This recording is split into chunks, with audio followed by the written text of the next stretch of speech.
Before this episode begins, I just want to apologize for my voice. I am horrendously sick and will hopefully be better before the next one begins. Thank you all for your support, and let's get into the video. So yeah, I died. For the first time ever, I actually died in a hardcore Minecraft world. However, despite this loss, I'm wasting no time. In this video, I'm going to be making my perfect start to hardcore Minecraft. Now, I've been watching a lot of hardcore videos, and I'm gonna copy them, because they get a lot of views. I'm just kidding. However, I'm going to be following a totally original and never before done idea of defeating the dragon, obtaining the elytra, getting as overpowered as possible, and creating my first ever mega base. Yep, that's right, my first ever mega base. In more than a decade of playing this game, I've never actually created a base larger than, well, I don't know. My largest ever base was just a little village that I dug into a small valley. But today, that all changes. So yeah, I died. For the first time in my life, I died in hardcore Minecraft. I've played hardcore Minecraft, I've had several worlds, all of which I've lost for various reasons. It's always been file corruption or something similar, but this time I actually died for the first time. And it sucks, I loved that world. You guys seem to love it too. The support that I had on each episode was just crazy. It was amazing. And so it's a little bit saddening to see it gone, especially with the project that I was working on. It's really quite disappointing. By the time this video comes out, that will have been several months ago. For me, that was around a week ago, so it's still kind of fresh, but I was considering taking a break, but I decided not to. I just wanted to really get going. I want to play, I want to keep releasing videos, it's what I love doing. And the support that you guys give is absolutely insane. It's so appreciated, so thank you all for your continued support.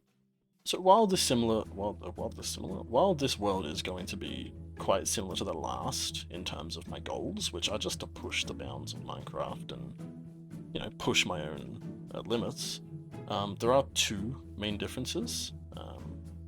So yeah, two main differences. I'm playing with a set seed, and I'm playing with the Blazing Caves data pack.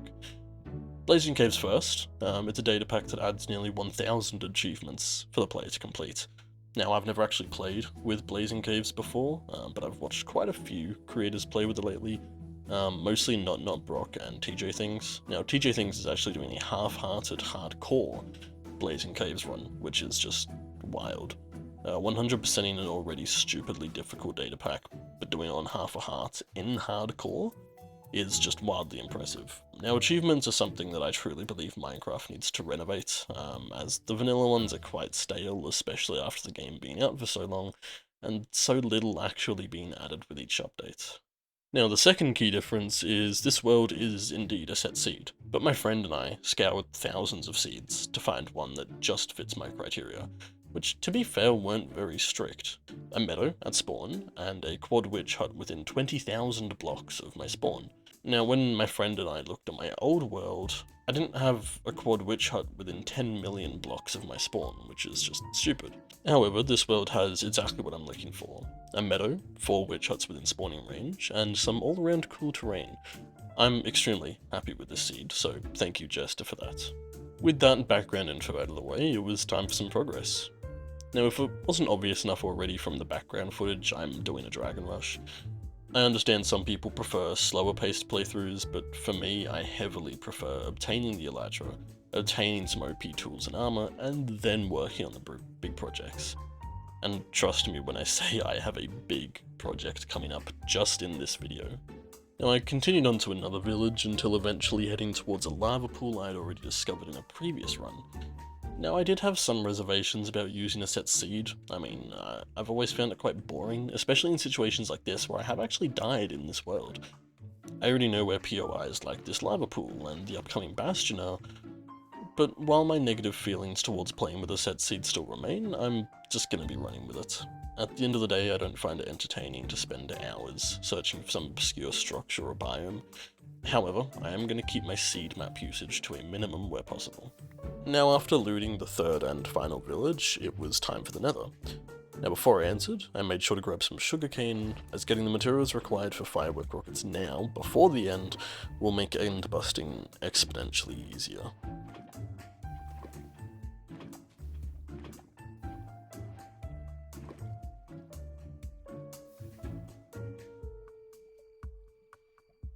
I'm gonna kill myself.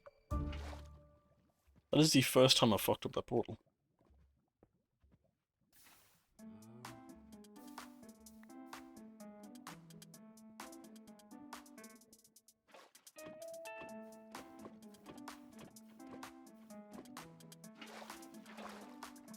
Alright, nice. I think we're good to go.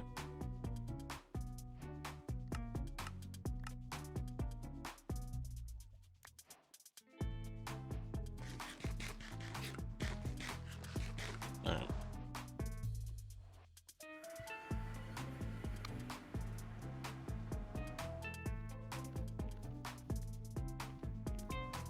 So this is the bastion that has actually killed me. I had one close call with a brute that always spawns on the upper level, and then the other time he actually dropped down and killed me. So that's great.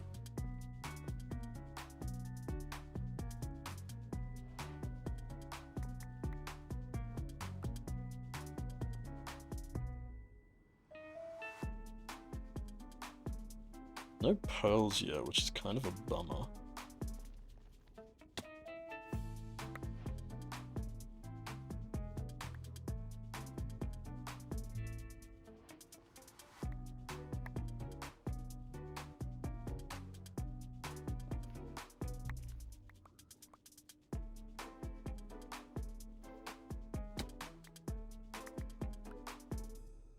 Leaving the piglins with a handful of pearls in my back pocket and 20 obsidian, I made my way to a loot chest that I knew contained a looting 3 sword. I wasn't too iffed about only getting 8 pearls, as I knew I could obtain the rest needed extremely easily using the sword. Now after running through a second bastion, the fortress came next, which, with fire res, was an absolute cakewalk.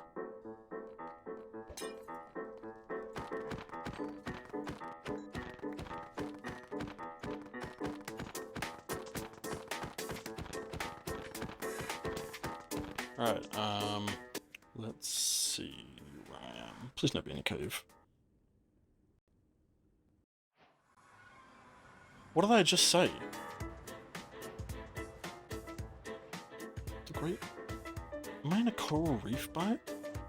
After running several thousand blocks, I found the stronghold chunk and dug down. Oddly enough, this was actually a different stronghold to the one I'd entered during my first run on this seed. However, I quickly found the portal room and prepared for the end fights. Once through, I began the fights. Now, easy is an absolute understatement. With my bow, I broke all the crystals, and an axe made quick work of the dragon's health.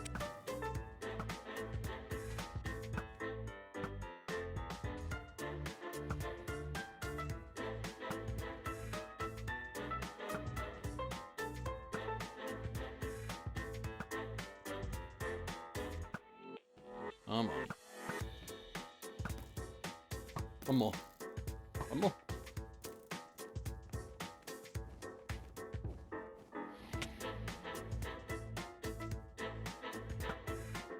Fuck you. Nice. Whilst this would be a major point in most people's playthroughs, this was hardly the beginning of mine. With the dragon defeated, I could make my way through an end gateway to an end city and get for myself the fabled elytra. Now, before entering the end, I'd obtained some paper and gunpowder for firework rockets. I didn't get as much as I'd like, but that wasn't really an issue. Some of the Blazing Caves advancements related to elytra actually give the player firework rockets upon completion.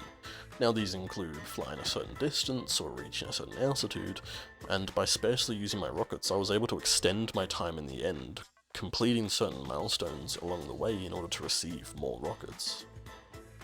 Now unfortunately, the loot I obtained in the end was quite mediocre, so only after an hour or so I made my way back to the center end island, and returned home, dragon head and wings under my belt. Or over my belt. Now whatever. And of course it's raining. Isn't that just lovely? And I don't have a bed. Now, Phase 2 revolves around me getting as overpowered as possible. Most people get this through netherite or totems, but not me. I want armor, and not just any armor. Impossible armor. You see, there are 4 types of protection in Minecraft. Regular protection, projectile, blast, and fire. Now in today's Minecraft, you can only apply one of these to each of an armor piece.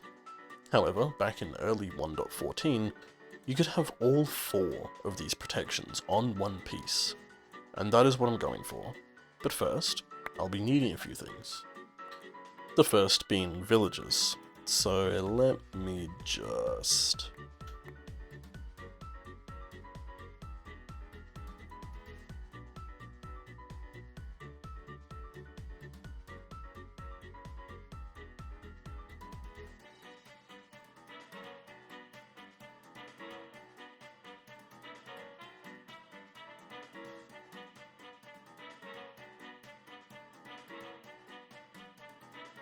And with the 2 villagers there, it's done. Villager breeder, good and ready to go. Now I just have to AFK for a few hours and wait until I get enough to get all the enchantments I need. Now after building a string duper, which would be my main source of emeralds when trading for enchanted books, I began work on a small trading hall for all the books I'd require.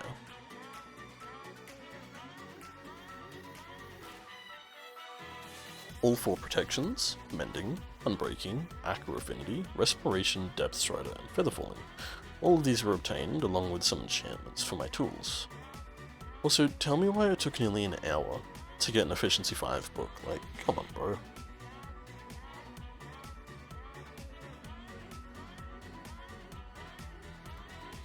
Now, what came next was the XP.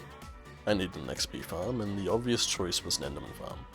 Enderman farms are stupidly easy to make and give the player extreme amounts of XP for very little effort. Building one, I AFK'd for a few hours and came back to it with 381 levels. More than enough to do all the enchanting I'd require.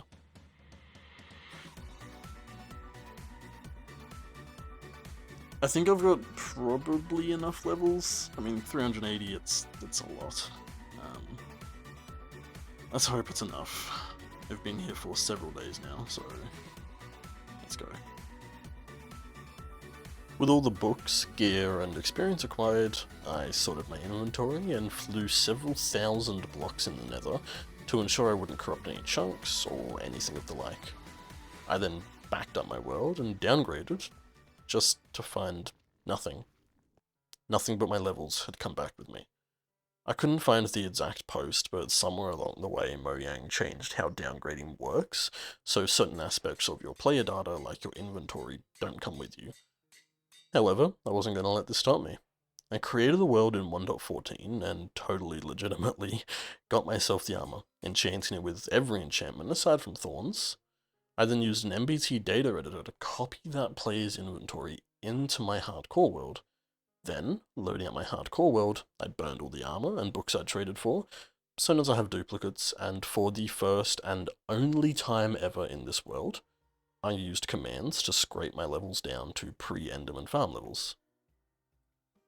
Now it's worth mentioning, if this process puts you off or you find it cheaty, that's okay. Just leave me an angry comment down below and I'll make sure not to read it. As far as I'm concerned, I did all the hard work, I obtained all the materials and experienced legitimately, and was withheld by some stupid update Mojang implemented God knows when. I removed all duplicates, deleted hundreds of experience levels, and made sure that there were no duplicates as far as I'm concerned. So as far as I am concerned, the armor stays. Now with that slight fiasco out of the way, there was one last enchantment I needed to obtain all of the enchantments possible. One only obtainable in the most dangerous place in Minecraft. I needed Swift Sneak from an ancient city. Now, ancient cities aren't really that hard to find at the end of the day. You dig down in a big snowy mountain and odds are you'll probably run into one.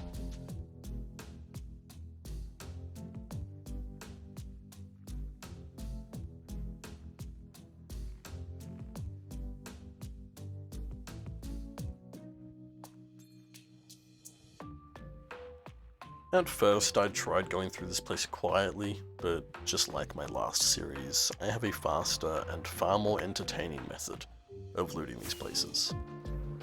Now with Swiftnik 3 acquired, all the enchanting was complete, and there was only one more process to make me as overpowered as I could be, and that's a pretty little thing called netherite. Now, most people use beds or TNT, and that's all good and well, but I've always found it much faster to get all my netherite via fire resistance and elytra, flying in and out of the lava to spot netherite on the bottom of the lava oceans.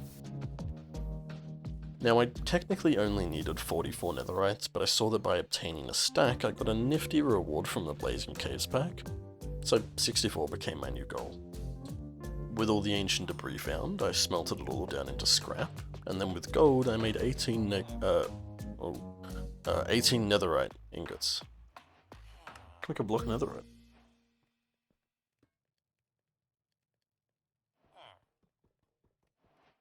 Applying it to all my weapons, tools, and armor, I was officially as powerful as I could possibly be in hardcore, and it was time for the final stage of this perfect start.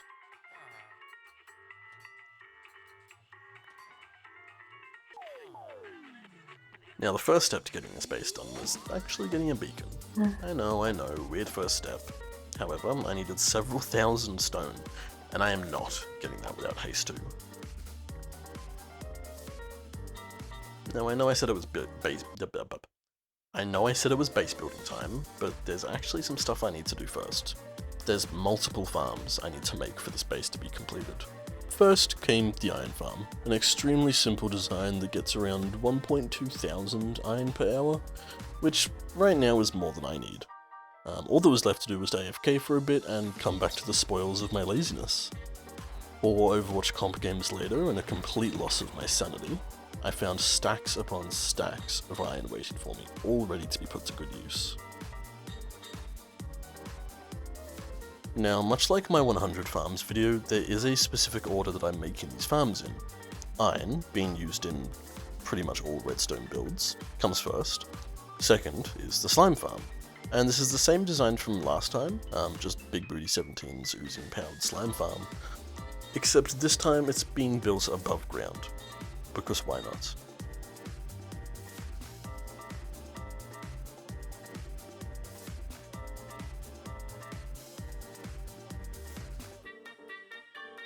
Next came the bone meal farm.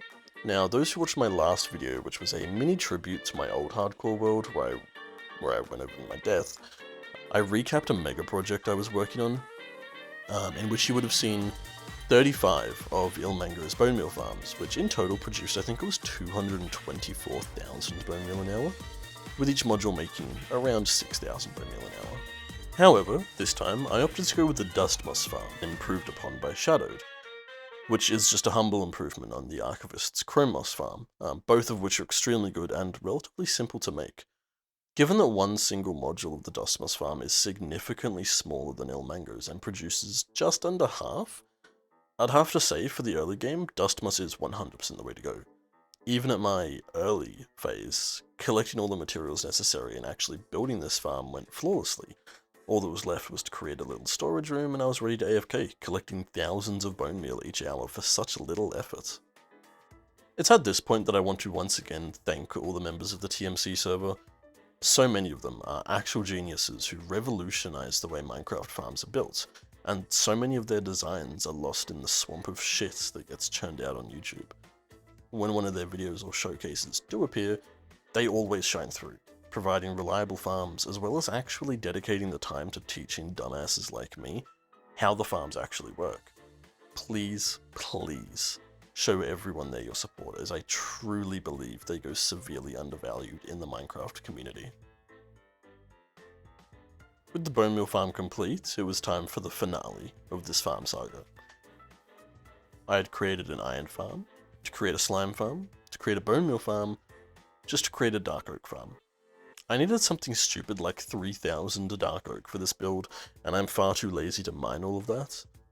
So instead I opted to spend even longer building multiple farms just to trick myself into believing I did less work. Now this farm is stupendously simple, providing me with over 70,000 dark oak logs for a farm that's materials fit inside the player's inventory. Now, I rarely ever use dark oak wood, usually I've always just stuck to oak and spruce. However, with a brand new series, it's a brand new me, and I want to try building different builds, using different designs and use different materials than I usually would. I really like cave bases, as seen in my last world, so a base design like what I've got planned is new and completely different to what I would normally do.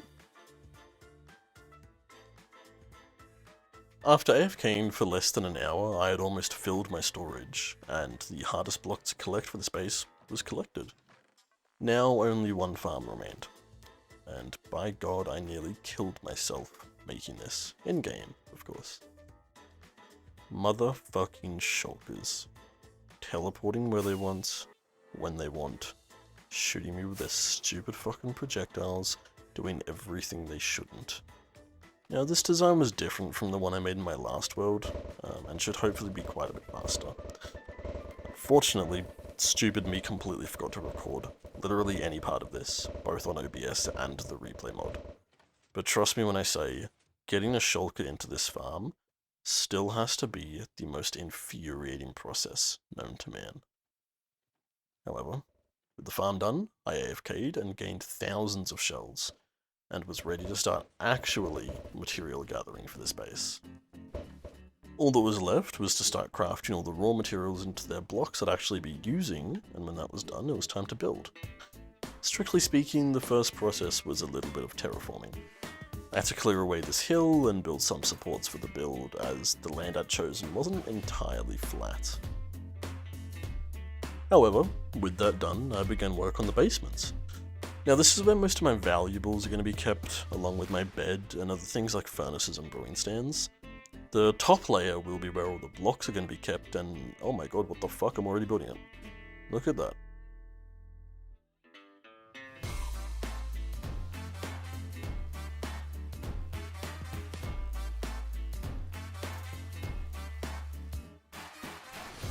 Now, once again, this base was designed almost entirely by me. With some help from my friends, they received constant updates of my progress and chimed in where needed. The suggestion to even use dark oak at all was an insanely good one, provided out of the blue by Jester, that made this base as good as it is. It was my first time ever designing anything of this size, and I truly believe I did a really good job of it.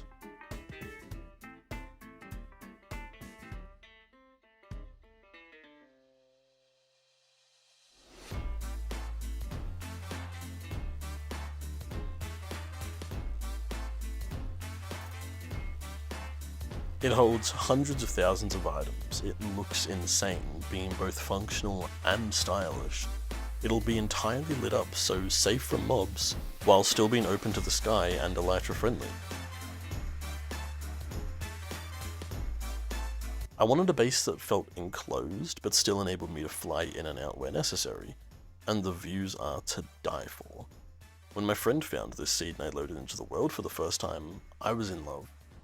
This tiny plateau this base sits on is adorable, and it stands alone, surrounded by forestry and plains. With the building of this base nearing an end, I was feeling quite nervous. I dumped over 10 hours into building this thing and was really hoping it'd live up to my own expectations. And oh my god, it did. It's stunning. The use of spruce and stone, dark oak and white glass, all of it is absolutely amazing. I included this small circular walkway up the very top, which gives me the most beautiful views of the surrounding area, all of which will eventually be covered in sprawling builds of my own design. I really hope you all like this build as much as I do, and can share in the pride that I feel from designing and building this thing. I know there's bigger, cooler, more functional and decorative builds out there, but this one's mine, and it's one that I'm truly proud of. Anyway, with this base now done, that actually is going to conclude this episode. I want to thank you all for watching. I know restarting series isn't easy, and I hope this one can bring back a lot of the people that have been consecutively watching my videos. And to those people, I just want to say thank you so much.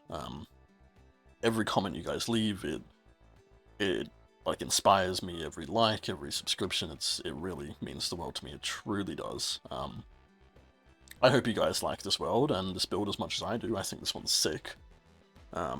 please go check out all the original designers for the farms. I will link them all down in the comments. Every farm here came from the TMC group. They are absolute geniuses, and just awesome people all around. So I would very much suggest going and checking them out. I want to thank you all for your support, and I will see you guys next time. Peace.